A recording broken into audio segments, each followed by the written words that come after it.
Hey everyone, Matt here from Docs Running, and today we're going to do a 200-mile review of the ASICS Superblast. So the ASICS Superblast, we actually reviewed this back in November of 2022. This is the same pair, and I wanted to report on how this thing is doing because I just hit 200 miles in them this morning, and they still feel awesome. They've still been a go-to shoe for me, and I'm going to say this right now. If there was only one shoe I could pick, it would probably be this one because of the versatility and what it provides, and the fact that I've actually really done everything in it except race in it, but I wouldn't...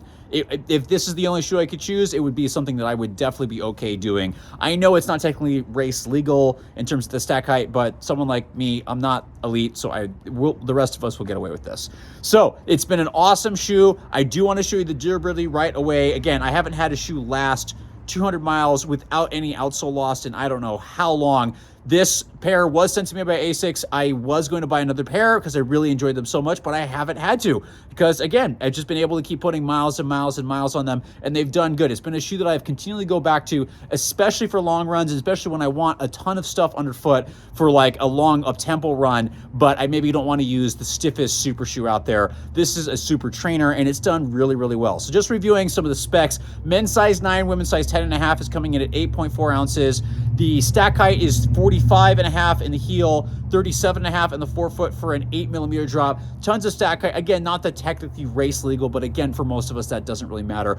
Full length Flight Foam Turbo up top and Flight Foam Blast Plus on the bottom. There is no plate. It is still a very stiff shoe just based on the amount of stack height. So just be aware, when I first was breaking this shoe in, it was really stiff. And I was like, are you sure there's no plate in here? That has broken in. The forefoot rocker is a little bit late, and as it breaks in, it feels a little bit better. But that also gives it some snappiness that's worked really well still for up-tempo runs and workouts, especially tempo runs and longer intervals. This thing really shined. I think for a lot of people, this would be a phenomenal marathon racer for a couple reasons. One, again, you got that super foam minus the plate, but the other fact is not only is it super durable, but also it's got that kind of bounce. So the Flight Foam Turbo does provide a ton of that bounce without being kind of that unstable bounce, because it is stable neutral. It's got a nice wider base, a little bit stiffer, and there's these phenomenal sidewalls that don't get in the way. Some sidewalls are so aggressive that they kind of cause blistering. These ones have been just right, that have provided kind of that centered ride without being a stability shoe, but definitely hitting that stable neutral mark. So a lot of people that want something to race in, you may be finding a lot of super shoes aren't stable enough. The Superblast is right in that arena of having a super foam and being in that weight,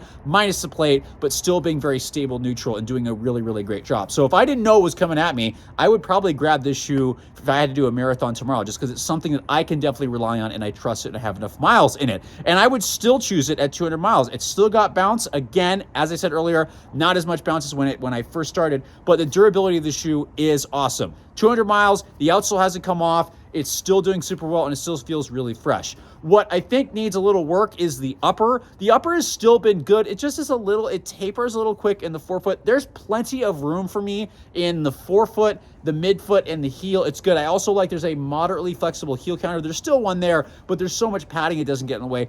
And I've actually done some sockless miles in these, and it's actually done fine. The front part's a little scratchy, and there's the toe guard here that almost gave me a blister when I ran sockless, but it didn't. It really didn't. And that was up to an 8-mile run, and it was totally fine. I wouldn't take it longer than that without socks, but it's done okay. It's just this tapers a little bit. I'd love a little bit more room here. But outside of that, it's a super comfortable upper that once you lock it down, it's totally fine. You do have to lock it down, as I have had some heel slippage here, but once it gets locked, and I haven't even had lace lock this shoe, it does totally fine. So really, this is one of my top shoes, even though it's a year and a half, almost 2 years old now. It's, I guess, a year and a half. It's done a phenomenal job. I know it's expensive. $200 is a lot of money for a training shoe, but for something that has the versatility that can handle all these different things, easy runs, workouts, long runs, races, obviously. This is a great shoe and a do-it-all shoe, especially one that's gonna last. I am really curious, for those of you that have worn this shoe, how long has it lasted for you? If I had one training shoe, this would be it, so I'd probably have more miles, but